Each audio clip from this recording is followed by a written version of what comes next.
What's going on, YouTube? We got the latest on Michael Thomas right now. We also have plenty of players for you to trade for or trade away, and we're previewing Thursday Night Football, Jets and Colts. Please hit the subscribe button. Don't forget to follow us and to join us on Thursday at 2 p.m. Eastern for a live start or sit edition, and all of our podcasts are live as well. That's why you want to subscribe to the channel, so hit that subscribe button, hit like, and let's rock and roll. Oh, man, some bad news on Michael Thomas, but we've got some good news for you. Plenty of buy low candidates to help you win your league. If you lost Derrick Henry, we've got options for you. Good schedules, players with bad schedules you might want to trade away. All that fun stuff. Welcome to the Wednesday show, Fantasy Football Today. I'm Adam. Hey, Dave. What's up, dude? Hey, Heath. What's going on, Adam? Congratulations on your adopted team winning the World Series. That was fantastic. I mean, I understand, like, that's the thing. People who cheer for teams that never win have to go find a team in the playoffs that they want to win. And you were able to do that this year. So congratulations. It's tough being a Yankees fan, you know. It just year after year of losing in the playoffs it'll get to you. Congratulations to the Braves. That's excellent. And we have a question right now in our chat.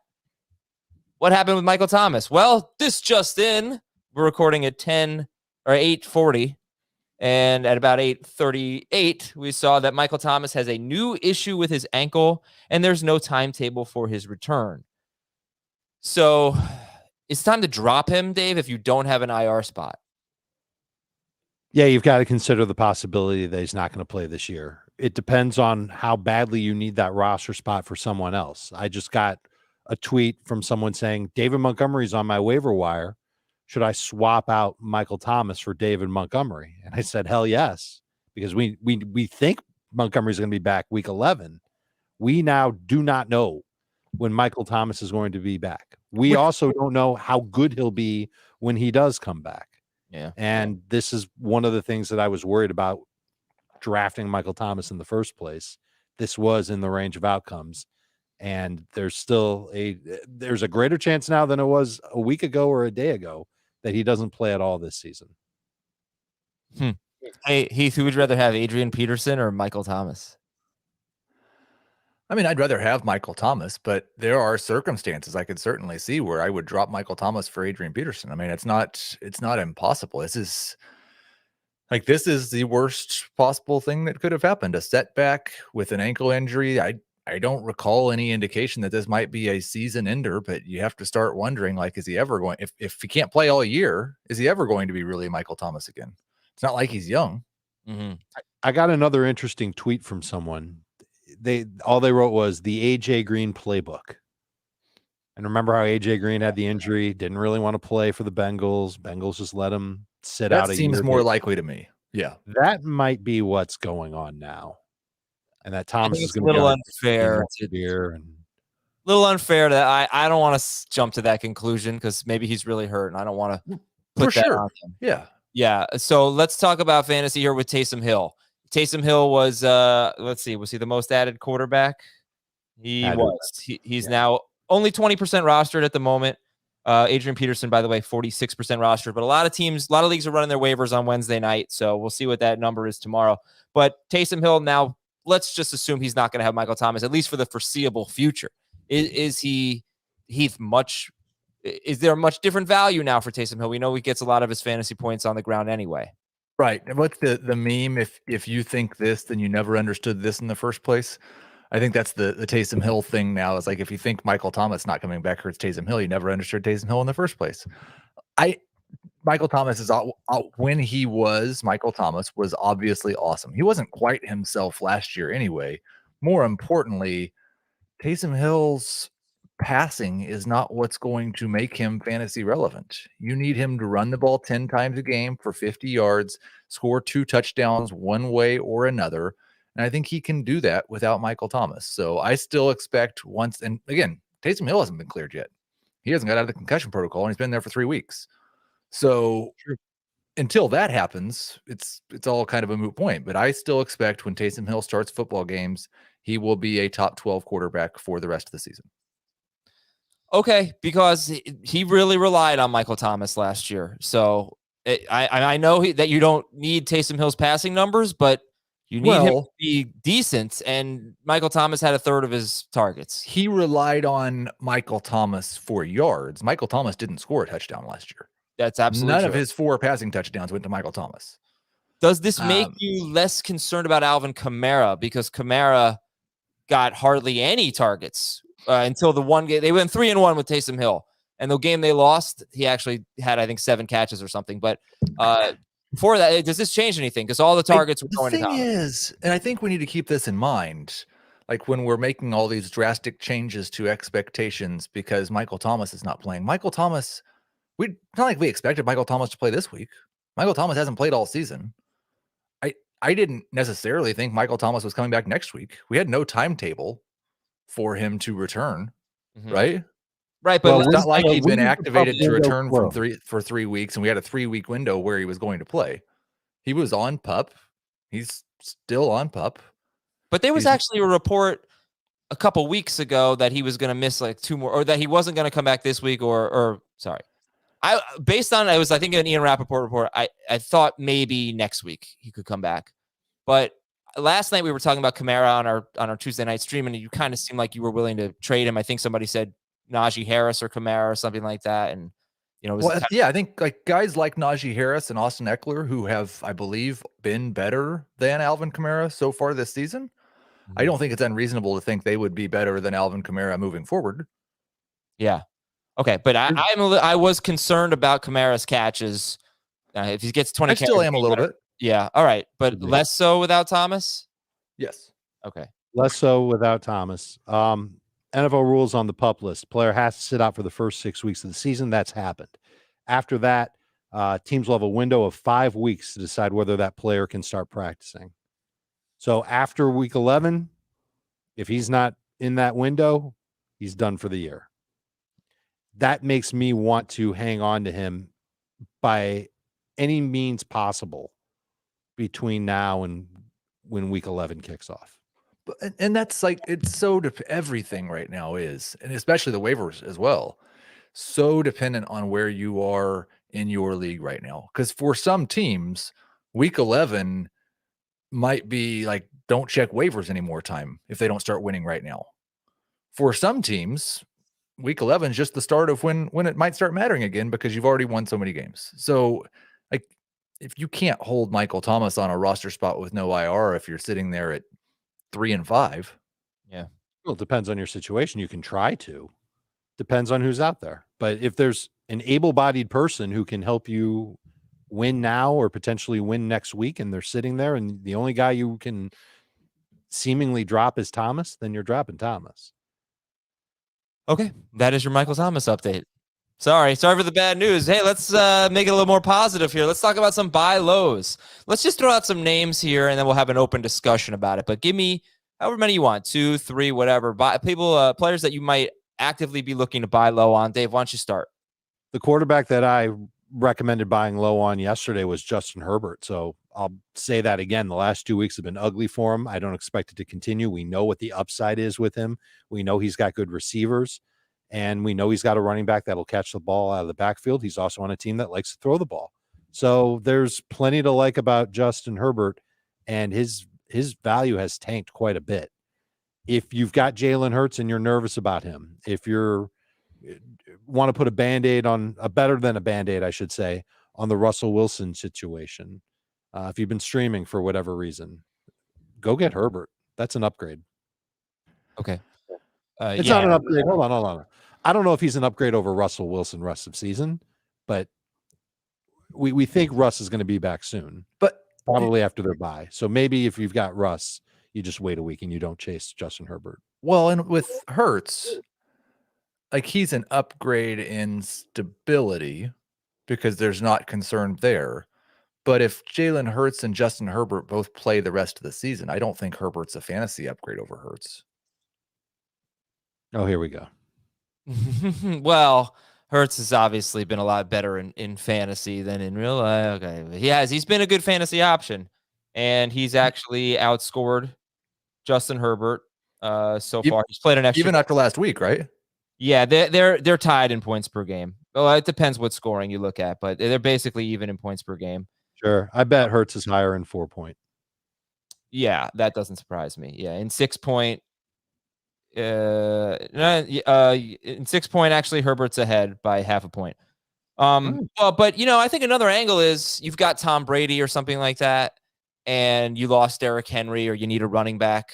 What running back do you have to get back? You trade Tom Brady, you get Justin Herbert, and what? Let's see. What if you get Melvin Gordon? No. What if you get Khalil Herbert? No. What if you get Miles Sanders? Maybe, but I think no. I think you've got to get. I was thinking David Montgomery.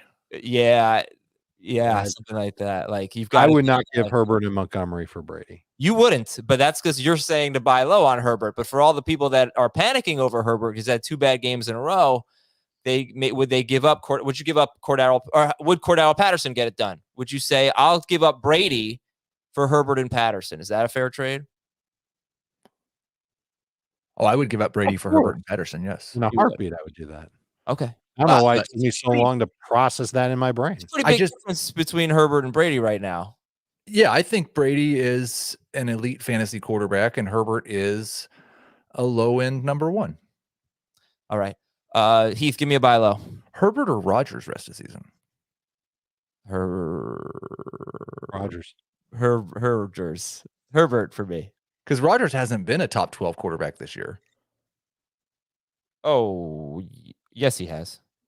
Per game? Well, not per game. Let's see. He's per game. He's outside of the 1, 2, 3. 4. He's basically tied for 11th. He's or 10th. No, it's Russell Wilson, Kirk Cousins, and Aaron Rodgers are all basically in a 3-way tie for 11th. But he's way down by week 1, where he scored 1 fantasy point. Since then, if we Azer-stat that one out of there, which I think honestly it's fair to do. You should. Do we take everyone else's worst game out as well? Can we take last week out for Jalen Hurts? Sure. I mean, you kind of can, yeah. But this was the worst game of Rodgers' career. So since then, I think he's been a top 5 quarterback. He's been pretty close. But all right, that's I guess how we're valuing Justin Herbert, right on par with Aaron Rodgers. Heath, who are we buying low on? I know who. I'm sorry, I was really disturbed by that conversation for some reason. It got it in my head. Devontae Smith, Jalen Waddle, Kadarius Toney, the 3 rookie wide receivers, should be relatively cheap right now. I don't expect all 3 of them will break out in the second half of the season, but we've got a pretty good history of very good rookie wide receivers being better in the second half of the season than they are in the first half of the season. All 3, Smith, Waddle, and Toney, more Smith and Waddle, have given us reason to believe they have that type of potential. They were first-round draft picks early in the draft. They have great pedigree. They are on offenses that I would expect to be better at passing in the second half of the season than they were in the first half. And so I think both of those guys will be borderline number 2 wide receivers from this point forward. Well, both Waddle and Smith, and Toney is more dependent on health. Ooh, all right, this will be a fun conversation. We got into it on Devontae Smith yesterday. Dave's on your side, so fire away. Well, I don't think you know what my side is, because I'm not. I just, the conversation we got in is basically how good has Devontae Smith been so far this year. I think that's where we differed. I'm not dropping Devontae Smith. I woke up this morning and I saw that Chris dropped Devontae Smith in a league, and I was freaking out because we yelled about it. And then I realized that was the first thing I did in the morning, and I was really tired. I'm pretty sure he actually dropped Jalen Reagor and not Devontae Smith. So I calmed down. I was like, oh, okay, I don't have to yell at Chris. But for Smith, he's the number 42 wide receiver in fantasy right now in both formats. He has 1 touchdown. It came in week 1. He has 0 targets inside the 10. He has 2 inside the 20. And his quarterback is on pace for 23 touchdown passes. So I think you need to consider that. And the other thing, Heath, I think you need to consider is that, last year we had a lot of really good rookie wide receivers, but we don't typically, I mean, even if you go back to 2 years ago, it's not like DK Metcalf, who had a good rookie year, was so good for fantasy, or Terry McLaurin for that matter. It's not like they were great. AJ Brown was, but pretty much, I like the 900-yard mark, but 900 yards is not a great fantasy season. So I don't really know what kind of second half they're going to have. You know what I mean? It's like, I don't know that they're going to go all Brandon Ayuk on us. Well, I don't know if they're going to go all Brandon Ayuk on us as well. I would guess probably one of them will. And one of them will be a high-end number 3, and one of them, maybe Toney, because he can't get healthy, will just not be anything at all. But specifically with Smith and Waddle, I believe in their talent. And I think that there are pretty good extenuating circumstances for why they rank where they rank so far. Which is, I mean, for like Smith's is, we talked about this last night, altered pretty badly by the fact that the Eagles last week had one of the weirdest, most run heavy game scripts, I believe, of the NFL season because they were playing the Lions. Yeah, I threw that game out. So he's number 41 without that game? No, I'm sorry. But I threw it out. I throw it out of my mind, and I'll tell you that he had his first 7 games were better than DK Metcalf's, better than AJ Brown's, better than T. Higgins in terms of yards. They all had more touchdowns than him, but he had more yards than Higgins, AJ Brown, and Metcalf in their first 7 games of their rookie season. And I do think it's possible that because of their offensive philosophy and because of Jalen Hurts, he's going to have a low touchdown rate. He currently has a touchdown rate below 2%. DJ Moore has a 3% career touchdown rate. I don't think any targets in the where it counts. You know, that's what I'm saying. Like he needs to have players score from outside of the red zone. And again, like we've said, it's the first 8 games of his career, and like games 5 through 12 of Jalen Hurts playing quarterback in the NFL. Dave left. Okay, Dave is, I hope, planning something fun here. I want to get him in on this to see if he believes in those 3. He does not believe in Devontae Smith. I know that. Hey, Dave, where you at? Are we done talking about the Eagles? Because this has been a trend on Wednesdays that we've turned Giants talk into Eagles talk now. Well, it's my favorite team, you know. Where do I come out on Devontae? Well, that's all 3 of them. All 3 of them. Would you buy low on Waddle, Smith, Toney? I think the only guy that you can truly buy low on is Smith. I think the people who have Waddle know what he is, accept what he is. They're happy to keep him at that spot. If you want to try and trade for him, it shouldn't take much to get him. I don't think he's changing this year. I don't think he's going to morph into a big play receiver this year for the Dolphins. I think the coaching staff hasn't pegged into this role, and that's that. And it's frustrating. Smith is, what did we say? He's like the ranked 49th receiver. 42. Okay. He's tied for 28th in overall targets. He's top 12 in air yards. He's getting great opportunities to be an explosive receiver. He's just not connecting with Jalen Hurts. I think I'd actually side with Heath on this one, in that we're going to see Devontae Smith eventually connect and put up better numbers than he has in the first half of the season. Yeah, I didn't say he wouldn't. And that the targets, the thing that you should be encouraged by the fact that he's getting downfield looks and that he's getting high target volume in the majority of his games. So, yes, that's a good buy low. And there are people who are probably thinking about dropping Devontae Smith. So the time is perfect to go and pick him up. But he is tied to Jalen Hurts, and we know that Jalen Hurts isn't an efficient passer. And that's going to be what could be part of the downfall for Devontae Smith this year. Just accept that as part of the risk. And you look at Devontae Smith as a boom bust type of number 3 type of receiver. Same thing with Toney, who I don't know where he's at in terms of health. I think he's an explosive talent. I was really disappointed in him not being used as much as he possibly could last week. The one thing I'll say is, like, if you want more hope for Jalen Waddle being different than he was the first half of the season, it's that you hope that Jacoby Brissett doesn't start half the games that he plays. And you look at the schedule and you see he's got the Texans, he's got the Jets, he's got the Giants, he's got the Jets, he's got the Titans. He's got some really pretty decent matchups. He has a couple of bad matchups as well, but like they play the Saints in week 15.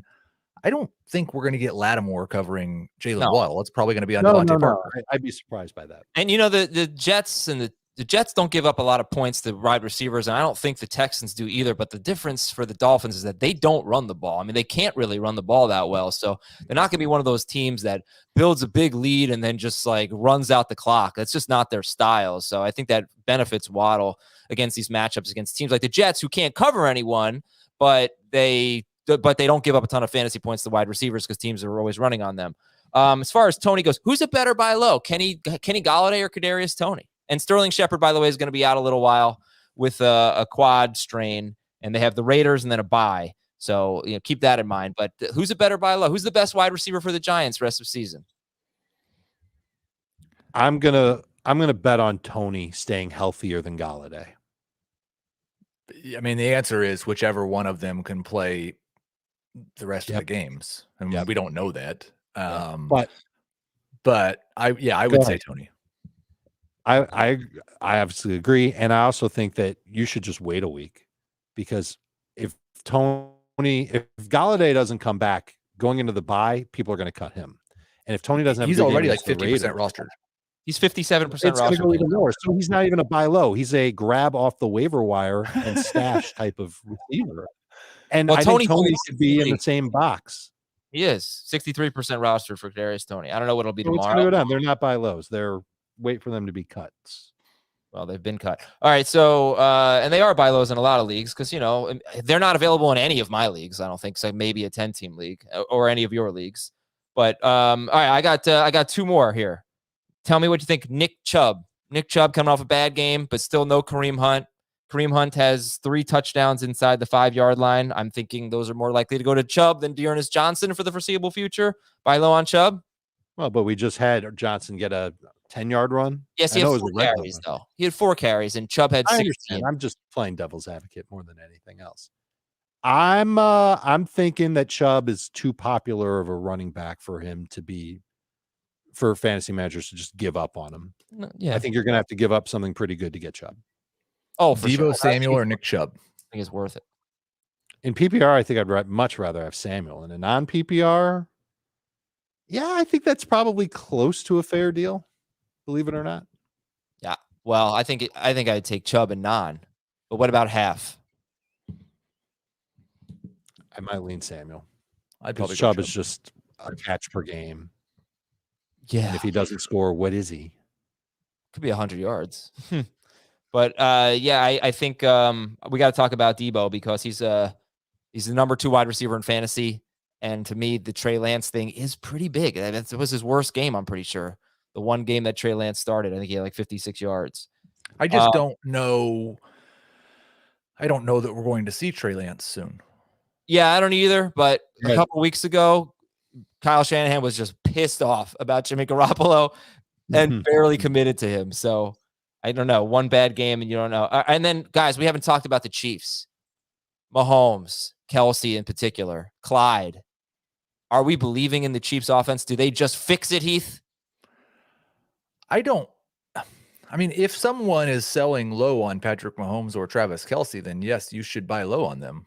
They're like, I don't know what even selling low. I think someone said they were offered Waller for Kelsey and they were considering taking it. If someone would give you Travis Kelsey for Darren Waller, then you should absolutely take it. I still expect Travis Kelsey will be the number 1 tight end for the rest of the season, just like he's been the number 1 tight end so far this season.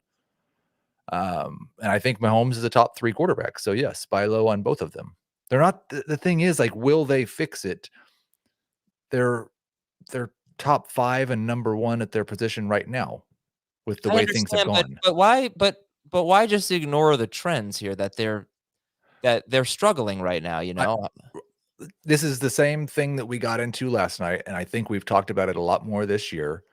And I'll just, like, the fact that their last 2 games were worse than their 2 games before that, I don't believe there's anything telling in that, unless there's something that I can use to explain it.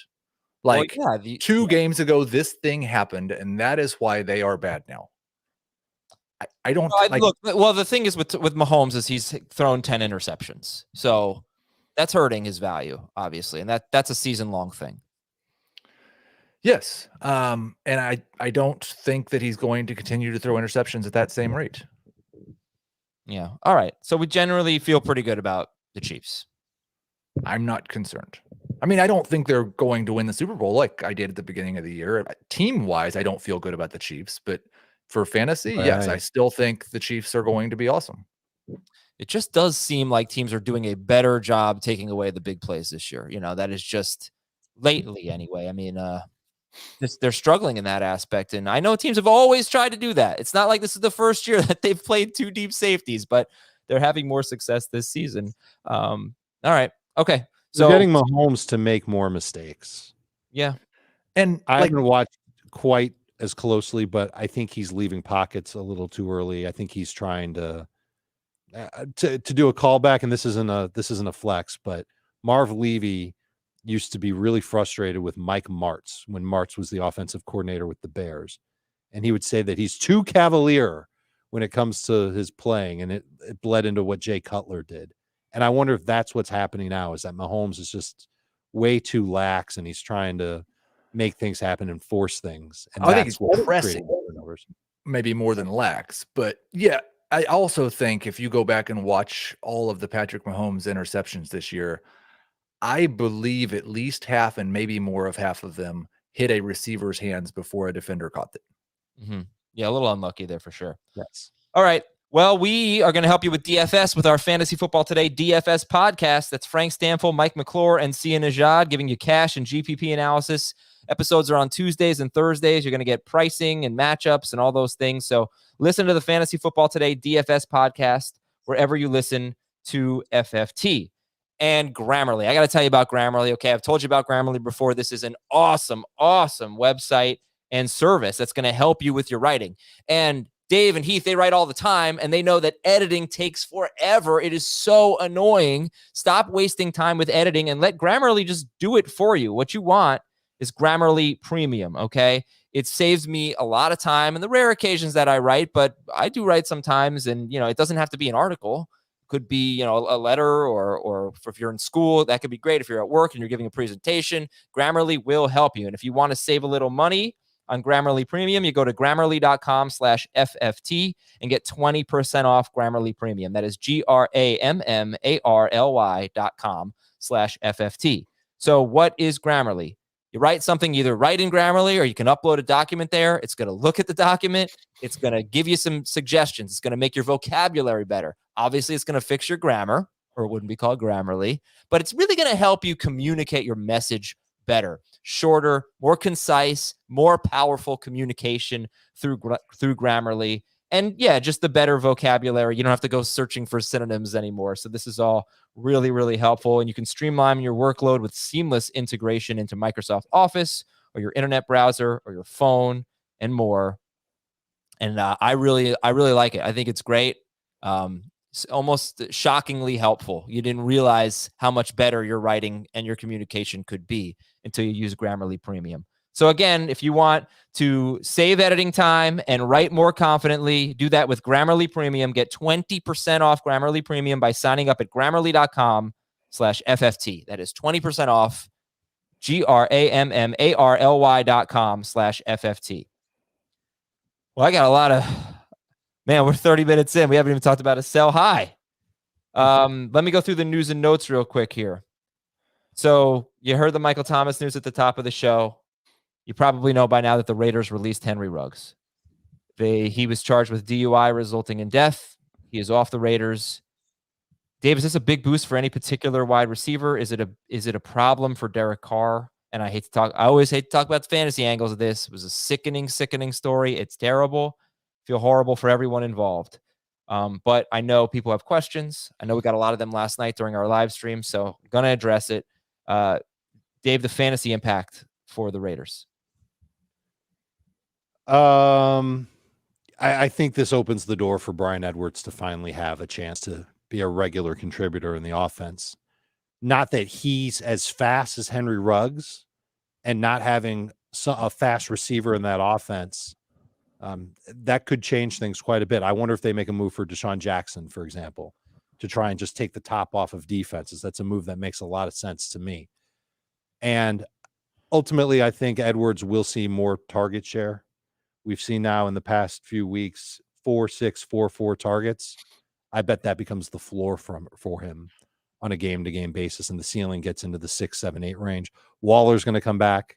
Derek Carr, when in doubt, he's going to lean on Waller. When the run game can't get going, Renfro is going to pop for a 10-target game. Even with the run game going now, I bet Renfro could see 5, 6 targets per game. So the opportunities are just going to go elsewhere. I'm more concerned about how defenses will play them because they don't have that deep speed receiver on the field. I don't know how much of this is Ruggs. I know he doesn't have a ton of catches, but the Raiders have the second most pass plays of 20+ yards in the NFL, behind only the Bucks. They've played one fewer game than the Bucks, right? Ruggs had at least one in 6 of 7 games. Yeah. In terms of 40+ yard pass plays, they have 6, which is pretty solid. It's 4th most in the NFL. So Heath, do you think this is a big downgrade for Derek Carr, because this deep ball element has been, it's been good for him. It's been different. I don't. I think he was a borderline number 1 quarterback before this, and he's a borderline number 1 quarterback now. A lot of there have been a couple of good plays.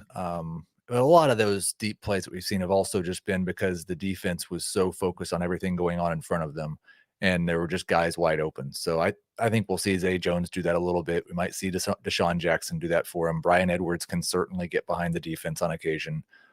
I think Carr remains a high-end number 2, really a borderline number 1. I want to fly through the rest of these notes here, guys. Taysom Hill on schedule to return this week. Hasn't been cleared, as Heath mentioned. They're optimistic, I guess I'd say, facing the Falcons. And it hasn't been declared the starting quarterback either. Sterling Shepard expected to miss time with the quad strain. You got Galladay and Toney, who are pretty available, about 40% of leagues, and Slayton in a lot more than that. The Raiders give up the 3rd fewest points to wide receivers. Rams waived Deshaun Jackson. As Dave mentioned, he could fit for the Raiders. Noah Fant is on the reserve COVID list. He tested positive. If he's vaccinated, he still could get back in time. Right now, I think we'll probably plan on not having Noah Fant at Dallas this week. Tennessee signed Deontay Foreman. Does this matter? Nah, not for fantasy purposes. Jets and Colts are on Thursday. Corey Davis, Tevin Coleman, they would not have practiced yesterday had it been a real practice. The Jets also acquired offensive lineman Laurent Duvernay-Tardif from the Chiefs. He has not played this year, and he missed all of last year, but the Jets looking for a little depth there. Meanwhile, for the Colts, they may not have Quentin Nelson this week. He would not have practiced yesterday. Marquez Valdes-Scantling is on the radar. He could play this week. Washington, they've already been without Brandon Scherf for a while, and now they probably, I'm guessing it's a season ender for center Chase Rouillet. He broke his leg, so tough break for them. Maybe they'll get him back for the playoffs. The Chiefs acquired Melvin Ingram from Pittsburgh. Green Bay is going to win the Super Bowl, guys. They are the 3rd team in the Super Bowl era to win 7 games in a row after losing a game by 30 or more points, according to ESPN Stats and Info. The other 2 teams to have done that won the Super Bowl, the 76 Raiders and the 94 49ers. Phillip Rivers said he would listen to offers to come back. Maybe the Saints. Maybe the Lions. Logan Thomas will return to practice after the bye week. So Dave talked about him yesterday. You can get Logan Thomas on your team now. And Detroit activated left tackle Taylor Decker from IR. He has not played this season. That would be great to get him back. So give me a few sell highs. Heath. I'm hesitant if I want to actually say this, but I think Matthew Stafford's probably a sell high. He is, I believe, currently the number 2 quarterback in CBS scoring, number 3 in per game. I don't really I can believe it with Brady more than I can believe it with Stafford. I think eventually we'll see some of these running quarterbacks that will be more what we thought they would be in terms of fantasy production. I think Stafford's probably closer to Justin Herbert than he is to Tom Brady. And so maybe that's a good thing. See what you can get in addition to Justin Herbert for Matthew Stafford. Okay. Dave, any sell highs come to mind? Yes. Damien Harris is a sell high. 6 of his next 7 games are coming against teams that are ranked in the top 10 of fewest fantasy points allowed to opposing running backs. They are matchups where I wonder if the Patriots are going to have to throw more and run less. Not easy matchups. And that makes me nervous to trust Damien Harris in those types of games. So I'd like to see what I could get for him in a trade. And we've talked a lot about Dallas Goedert as a sell high candidate. I know you guys totally disagree. It depends on how you feel about the tight end position. If you just want a good, safe starter rest of season, Goddard's fine. Keep him.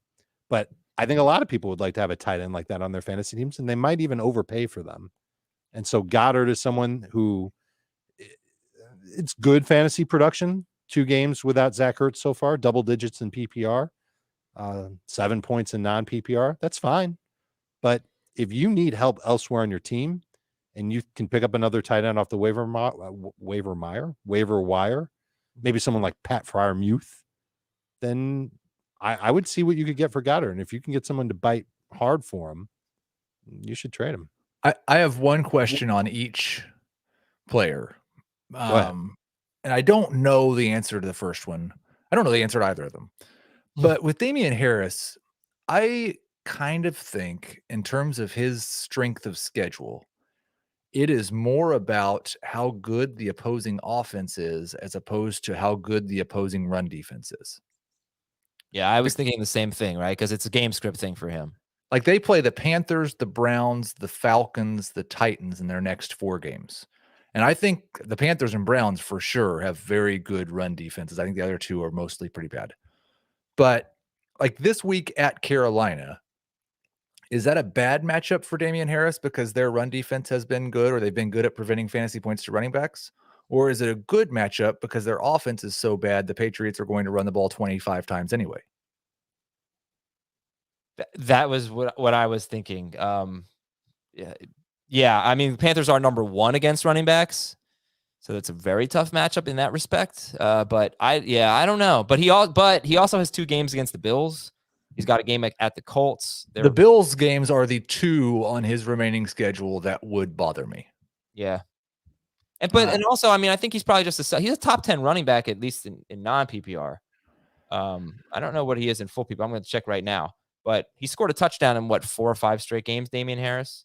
Mm-hmm. He is 13th in full PPR. So might just be a sell high anyway with 10 catches. Think of like guys in that range. Like if you could sell Damien Harris for Clyde, would you do it in full PPR? No. I'm looking for more. What about Chase Edmonds? I'm looking for more. I don't know what you can get because you're not going to get. I don't. Fournette. When I say a guy is sell high, that doesn't mean get him off your team. He's going to be miserable the rest of the year. It means try and get a lot more than what you might be able to get for him in 2 weeks. How about David Montgomery? Would you give him up for David Montgomery? If I need to win now, no. If Harris is my 3rd running back, then maybe. Okay. All right. So and then sell really high. The other one, the Dallas Goedert one, I'm like comparing in my head Goddard to Kyle Pitts. For the season, I think per game, they are very, very close. Now, Goddard obviously had some time with Ertz. I am just a little bit worried with what we saw last week with the Atlanta offense against Carolina.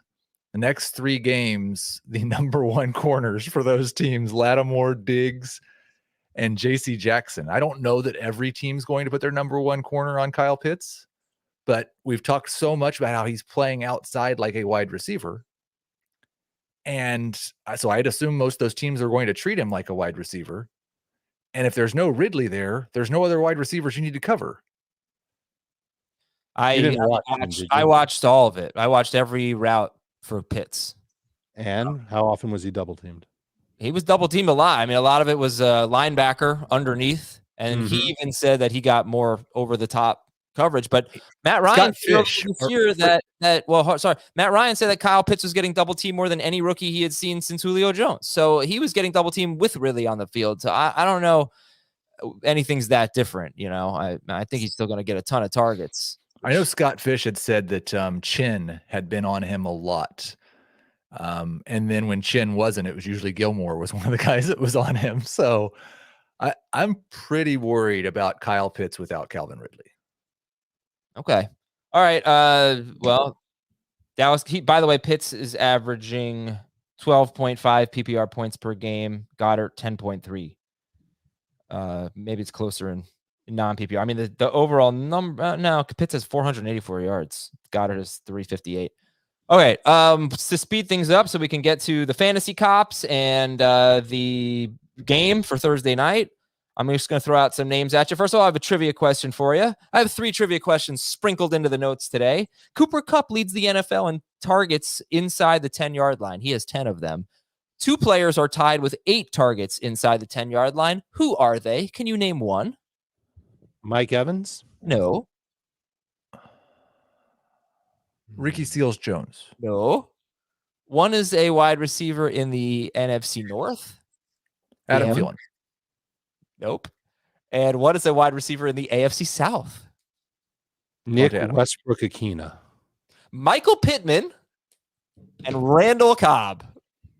Huh. Randall Cobb, second in the NFL in targets inside the 10. And that is it. No fantasy analysis required. You know what I would like, just based on that stat, though, and this somebody out there can do this. I could if I had more time. But I would like to know, like maybe you could use mid-season or you could use quarters of the season to break it up. I would like to know how much having received targets inside the red zone early in the year predicts getting targets inside the red zone later in the year. Yeah, well, I'm not going to do that. So you have fun with that. I got 3 players. I want to know if you'd consider selling high or if we're just buying them as legit. And they are Deebo Samuel, number 2 wide receiver per game. Okay. Jamar Chase, number 3 per game in number 5 in PPR. And Cordarrelle Patterson. Do you just basically buy them as legit? Deebo, Jamar Chase, and Cordarrelle Patterson? Or do you think now is the time to sell? I've tried to make the case that Deebo Samuel is a sell high earlier this season. And I'm at the point now where I'm shrugging my shoulders and saying he is what he is. He's a stud. He's going to continue to be a stud. And I feel that same way about Patterson and Chase. We're at the midpoint of the year. There's been very little in terms of these players slowing down or being bad. How many bad games do they have? Combined, maybe 7? Who? 8? The 3 that you named combined. How many bad games? Yeah, I don't know, but they're pretty good. I saw an amazing stat on Deebo where like he's getting targeted on over 30% of his routes. This is the only question, Dave. That's huge. A Schmidt typing in our chat. Is Deebo a stud if Trey Lance is the QB? I don't think he's as much of a stud, but I think the 49ers aren't going to get away from him at this point. I just looked this up and it makes me sad, but I'm going to say it anyway. After week 8 last year, Tyler Lockett was the number 1 wide receiver in fantasy. Right. How many red zone targets did he have?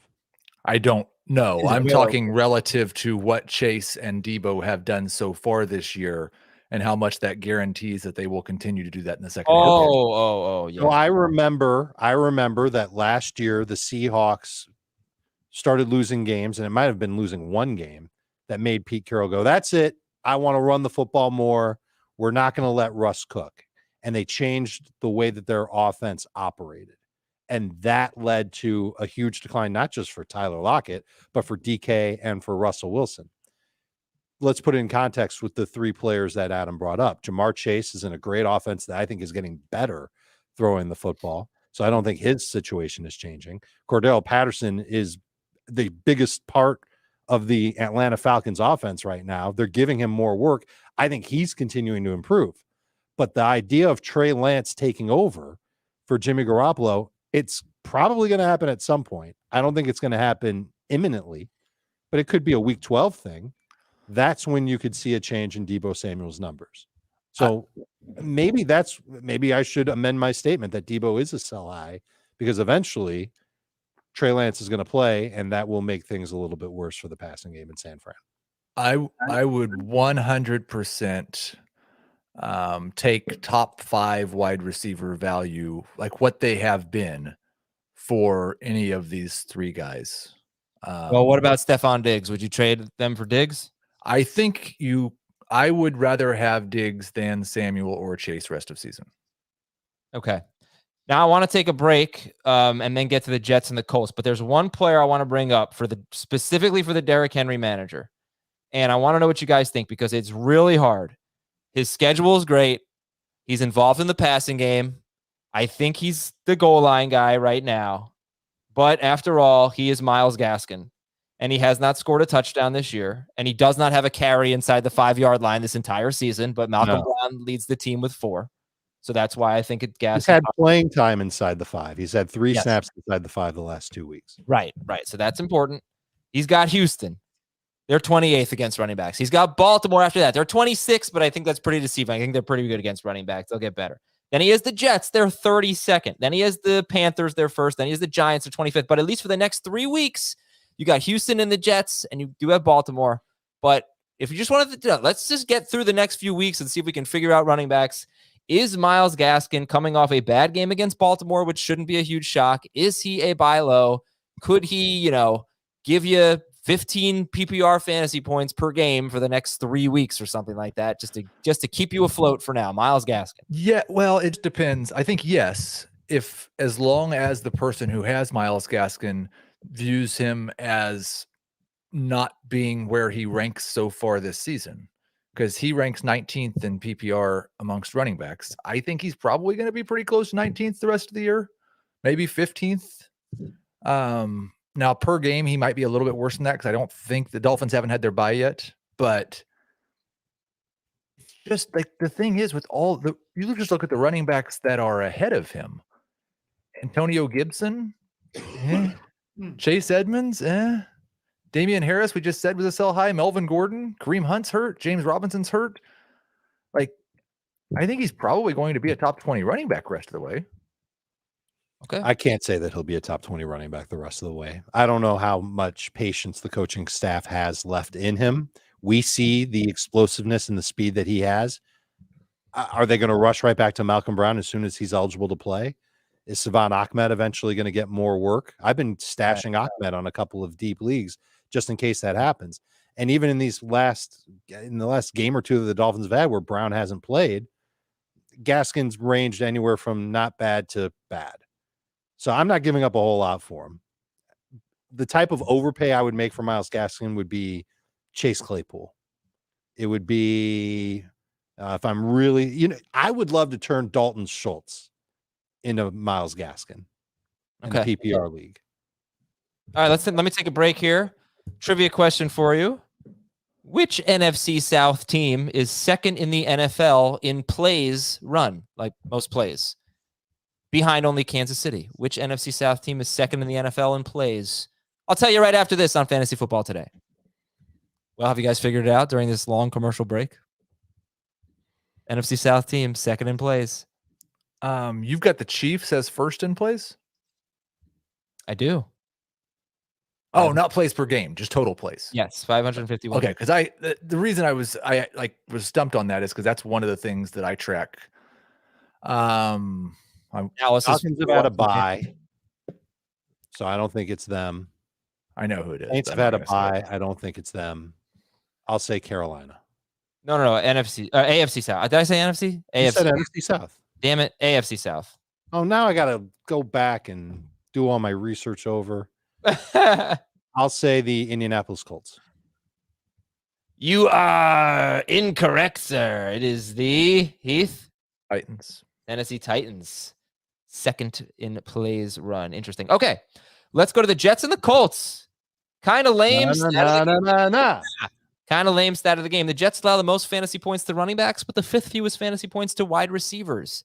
And if you look at the only bad game Michael Pittman has had in the last 5, it was against Houston. And Carson Wentz threw, I think, 20 times in a blowout victory. And T.Y. Hilton played. That's true. That's not going to happen this game. The T.Y. Hilton only had 4 targets in that game.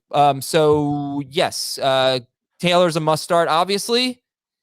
Is Michael Pittman a must start? Yeah. Yep. Then I think we should target volume. Has the trust of Carson Wentz. Lots of end zone targets. No reason to sit him whatsoever. And we should spend the rest of our time on Earth talking about Michael Carter in this game here. The Colts are third best against running backs. They give up. Let's see. They give up 3.87 yards per carry to running backs, the 9th fewest receiving yards per game to running backs. I don't think they're as good as the numbers would indicate. Personally, if you look at the game log, playing against Derrick Henry with a broken foot, basically, or like a ripped up foot, helped the numbers. But, this coming off the best game of his season, is Michael Carter now a must start, Heath? He's a must start for me this week. I've got him right around, I think, 15th or 16th. He's a top 20 running back. You might have guys better than him. He was drafted so late that you certainly could if you have 2 healthy running backs left. But I mostly just think that he might be inefficient. He's going to get a ton of touches. He's led the team in targets each of the last 2 games. Mike White's throwing 40% of his passes to running backs. And I don't think the Colts are one of the defenses that matter. Okay. You guys have him in the top 15 in full PPR and not too far off from that in non-PPR. So you're starting Michael Carter. Well, Dave has him ranked ahead of Nick Chubb. That's pretty bold. But I get it in full PPR because Carter could have 8 catches and Chubb could have 1. Would you start Michael Carter or Damien Harris at Carolina? I'd start Carter in PPR. Carter or Eli Mitchell? I have Mitchell currently ranked higher. If he ends up not practicing on Wednesday and Thursday, that's going to change. Carter. Mitchell and non for sure. Carter and PPR. Carter or Boston Scott? Carter by a bazillion miles. I don't know about a bazillion miles, but by at least 3 miles. All right, the quarterbacks in this game. Who do you like better, White or Wentz? I trust Wentz more than White. I like the track record that Wentz has over his last 5 games. Jets are starting to allow some big fantasy points to quarterbacks, and they haven't exactly played, a bunch of studs. Burrow's the best quarterback that they've faced. It's a Thursday night game, so I do get a little bit worried about whether or not Carson Wentz can keep up this string of multi-touchdown games that he has. And he's been really inefficient the last couple of weeks. He's had a terrible yards per attempt rate. He's been saved by touchdowns. And eventually that's going to come back to bite you. This could be the game that does it. He is not a top 12 quarterback for me, but you can get away with starting him if you don't like your other options, if you're not comfortable with Taysom Hill, if you're not comfortable with Derek Carr, if you're not comfortable with Ryan Tannehill, you could start Wentz and say, okay, at least he's safe. He should get me right around that 20-point mark. Wentz is the only one I'm actually considering starting in a 1-quarterback league. Yeah, I mean, the rankings right now on Mike White are pretty wild. I'll just refresh, make sure I have the latest rankings. But Heath has him 24th. Dave has White 19th. Jamie has him 15th. Ahead of Cousins at Baltimore. Ahead of Daniel Jones, understandable, I guess. Tannehill at the Rams. Tough matchup there. I mean, it's not the back end of the top 24 here is not so appealing this week. But I don't know who really wants to start Mike White. That's. I mean, I have to tell you that the Bengals defense was dumb last week. They allowed 184 yards after catch, and that might have been just to the running backs. I think it was just to the running backs last week. They couldn't figure out that the Jets were just dinking and dunking their way down the field. And the Colts are going to know that this is what they do, and they're going to try and dare Mike White to throw it deep. I bet Mike White has at least 2 deep pass attempts over his first 6 throws in the game on Thursday. And the Colts have been good. The most yards after catch they've allowed to running backs this year is 54. And that came against the Ravens, and that was a game that went into overtime, and the running backs for the Ravens were catching the ball into overtime. I'm nervous that there's a big step back coming for all of the Jets. The reason why I'm still confidently starting Carter is because he's getting 70% of the snaps. He's had a 29% target share from Mike White. The dude's playing a ton. He's going to get 15 touches. You have to start running backs like that. Why don't you like Crowder? Why don't you like Crowder? Because I think the Colts are going to be good at containing him. They've been one of the better teams in terms of not letting slot receivers beat them for big yardage. They've allowed 3 touchdowns to slot receivers on the year. They allow a high catch rate to slot receivers. I'm not so sure that Jamison Crowder is going to continue to get that high target volume. Where are you on Crowder, Heath? He's fine. Poor man's Hunter Renfrow. You'd rather start Renfrow? Oh, yeah. I'd rather start Renfrow for sure.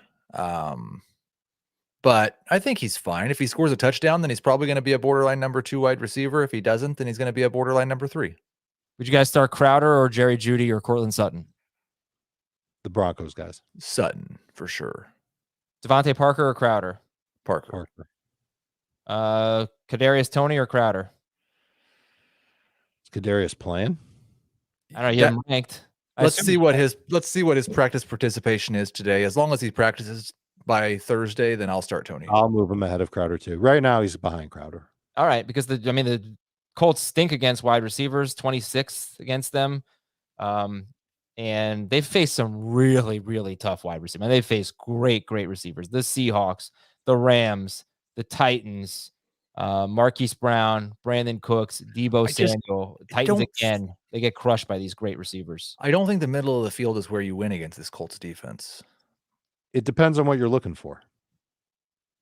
If you're looking, if you're so sure that Jamison Crowder is going to get 8, 9, 10 targets, something like that, you should start him. Colts allow the third highest catch rate to receivers who line up in the slot, 83%, very high. But they allow the third lowest yards after catch to receivers who line up in the slot at 3.7. They're 10th best on the year in yards after catch allowed on passes traveling up to 10 yards in the air. They are good in that short area. They get beat deeper. That's not usually Crowder's bag. Crowder has 8 or more targets in 4 of his last 12 games. All righty then. How about Nyheim Hines and Mo Alley Cox? I think that'll basically sum it up, right? No, thank you. Oh, wait, no, Ty Johnson. Ty Johnson, if you're desperate for a running back in full PPR, he works as he's a possible flex even in full PPR. He's not playing obviously nearly as much as Carter, but doing the same types of things. Man, what a strange show today was. So much. Mo Alley Cox, by the way, I am starting in a 14-team league. The Jets are really bad against tight ends, but it was seriously, I mean, it's the only option on waivers. So, and it could be Jack Doyle. Could be. Colts DST is top 8. Start them. Heath's way too low on them, I'm sure. Okay, let me see if there's anything else pressing here. Some of the most traded players were Amari Cooper, Eli Mitchell, Zach Ertz, James Conner.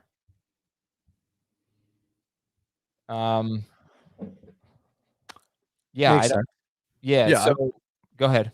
I would definitely sell high on Conner. I don't know what the Ertz thing that is happening is, but I wouldn't particularly. The Cooper one's the one that I struggle with. I know that's people trying to sell high off a good game. I just don't make the case for you. I want you to tell me what you think. This is the sell high case for Cooper. Their next, let's say their entire schedule. Are they going to have close games against Denver, against Atlanta, at Kansas City, against the Raiders, at the Saints, at Washington, at the Giants, home against Washington, and then at Arizona? I think at least half of those games have the potential to be 30 pass attempt type games. It's just the case. Mm-hmm. And that's when Cooper has really struggled. I mean, it was a 5-game stretch where he didn't even get to 70 yards, where he had 1 game with more than 3 catches, where I totally understood why people didn't want him on the team. If you look at the 2 good games he's had, week 1 at Tampa Bay, last week against Minnesota with a backup quarterback, but a lot more pass volume. And I think that's the concern people have. Just do they bludgeon these teams? And especially in the fantasy playoffs where they're facing Washington and the Giants, and they just don't need Cooper. They don't throw enough to him, which is what we saw for 5 straight games, basically. I like it. I think that makes sense. A lot of sense. But I don't know that I believe it, because I still think in those 5 games, Dak was throwing fewer than I would really actually expect, Right. No, but I tend to believe that. I think the Cowboys have proven that if they have the chance to be balanced or even a little more run heavy in a game, they'll take it. And you just think that argument applies a lot more to Amari Cooper than CeeDee Lamb? No, that's the thing. I think it applies to both of them. I think you can absolutely make the case that they could both be sell high candidates. I think it's a great call, Adam. It's not my call. It's just the case. I think, if you could That's right. You said that the Cowboys are going to stink. If you could sell Cooper would you sell him for Myles Gaskin? No, right. You could do gravy. I look for a lot more than Gaskin.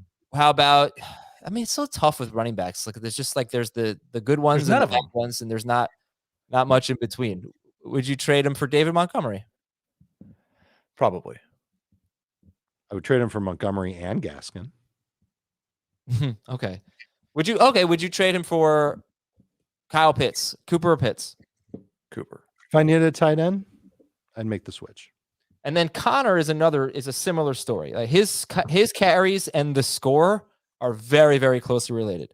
The bigger the blowout, the more carries for Connor. And if he scores every week, I guess it won't matter, but he's not going to. So this is an interesting sell high here. I think I don't know that that's necessarily the case. As far as I don't mean that what you said was wrong. I don't know that that's the sell high case. I think the sell high case is that I thought Zach Ertz could be a real problem for Rondale Moore and Chase Edmonds. And in the passing game, he has had an impact. But I think the bigger problem is that Zach Ertz getting more targets has led or correlated with Chase Edmonds getting more rush attempts and James Conner playing fewer snaps. He's played 30% of the snaps and 37% of the snaps the past 2 weeks. One of those games they won 31-5. You look at his game logs and it kind of just looks like there was that 3 or 4 week stretch where Chase Edmonds was hurt and Conner played a lot more snaps. And the last 2 weeks, Chase Edmonds been more of the lead running back than James Conner has been, even though Edmonds hasn't been involved in the passing game. He's just been saved because he scored 3 touchdowns on 15 carries the past 2 weeks. Mm-hmm. So he is a sell high in your mind. 100%. I would happily take Myles Gaskin over James Conner. Okay. Then there's just one more thing that we've got to do before we get out of here. We got to hear from the Fantasy Cops. We got a great one. This just into the Fantasy Cops. Hold on. Gotta make sure I find it. Okay. Dear Pete, Jason, Jonathan, and Josina. CBS Sports Insiders. Okay. I am a longtime fantasy football manager who is trying to tank in my 14-team dynasty league. Excellent. My record last week was 2-5. I played a fellow tanking team last week. He was 1-6. This same 1-6 manager is also the league commissioner. Since I began tanking, the commissioner would remind me and others about the rules of tanking, which included not starting players who were inactive. As it turned out, this fellow tanker started Pharaoh Brown in our matchup this past week. Who is Pharaoh Brown? He's a Texans tight end who was inactive in week 8. The commissioner broke his own rule and started a player who would give him a guaranteed 0. I wound up outscoring the 1-6 team and therefore won the game. The commissioner offered to replace Brown in his lineup with someone who did play, but I think because the commissioner violated his own rule, I should automatically get the loss, and the 1-6 manager should be forced to accept victory as a consequence. Either that, or he should be kicked out of the league. Signed, Big Fat Vampire from a village 40 miles southeast of Chicago. Where's that, Dave? It's Olympia Fields. Yep, this is Dave's email. Yes. In case you haven't figured it out. David Heath tankathoned last week. Heath cheated. And what say you, Heath? The first and foremost, the clear and obvious penalty for this infraction is that the commissioner cannot be allowed to remain in office. Someone else must become the commissioner immediately. He should be fired from his post. And I will just tell you that I feel such great regret for ever tanking. And I am so irritated with Dave for what he's doing in this league because he's trying to follow my lead. Only the thing is, Dave has a fantastic team. If Dave had not chosen to tank, he would currently be in the playoffs. If Dave played his best lineup, he'd probably be the 3 or 4 seed at the end of the year. And he's just doing this. I think despite me, maybe himself a little bit. No. But I'm doing it. If I may just butt in, I'm doing it because I took on a lot of injuries early in the year and I looked at the better teams in the league and I just thought to myself, there's no way I'm winning the league this year. And so if I'm not going to win the league this year, I might as well do my best to get, the earliest possible draft pick I can. And then Chris Towers offered me a 1st-round pick for Tom Brady. And I had to take that deal. And that really put me over the top in tanking. So I've got 2 1st-round picks. I've got a loaded roster. I'm trying to build a juggernaut in my dynasty league. I want to win this league 2 years in a row, 3 years in a row. I want to dominate. And I'm going to be in position to do it now with 2 1st-round picks plus whatever else I do. What's your record going to be? Who's going to end up winning or losing this matchup, Heath? What's it going to be, Commish? I'm not taking a loss. But you started an inactive player. Isn't that the rule? Broke the rules. Half of the league started an inactive player last week. That's the problem with this stupid rule and this stupid commissioning. Every stinking league we're in, every stinking week, someone starts someone who's not playing. What is the rule? That's going to be more true as the season goes on. But in a redraft league, that's not really the concern of the commissioner. That's just well, a it is for jackass. competitive balance if that's what we're all pretending to be concerned about. But I think competitive balance in a tanking situation is you don't just want to have teams in your league start a lineup full of guys who are going to be zero. You don't want Alex Smith as somebody's starting quarterback. You don't want Adrian Peterson as you somebody's currently have Joe Flacco as your starting quarterback. What? Like you currently have Joe Flacco started as your starting quarterback. Yeah, I got to figure out what I'm going to do there this week. So I had to drop Cooper Rush. I figured that Rush isn't going to play. Maybe it's a disaster. Upgraded to the backup nominated. And I will 100% be resigning as commissioner at the end of the year. Okay, well, I'm glad about it this league. Quick Apple Podcast questions. Would you like to be the commissioner of it, Adam? No. Which wide receiver one would you try to trade Diggs for in PPR? So I'm trying to trade Diggs straight up for another wide receiver? Yeah. This is not the time to do that. Well, no. I mean, is now the time to trade Lamb for Diggs? He's wanting to trade Diggs away. Yeah. No, I don't. What would you, if you have Stephon Diggs and you want a wide receiver, what would you trade Diggs for? You have a wide receiver. Jefferson. Justin Jefferson. Okay. Tyreek Hill. Good luck. And which wide receiver would you try to trade Ridley for? I'm not. One who's going to play on Sundays. Yeah. And from Don, who would you hold on to at running back between Michael Carter, Zach Moss, and David Johnson? Not Carter. David Johnson. Carter's first up. Carter? Okay. All right, everybody, we're out of here. Thanks so much. I wish I had time for email. I had a lot of stuff here. Michael Thomas threw it all off. That's okay. We have more shows throughout the week, more time to talk trade, and of course, starter sit tomorrow for Dave and Heath and Ben. I'm Adam. We'll talk to you later.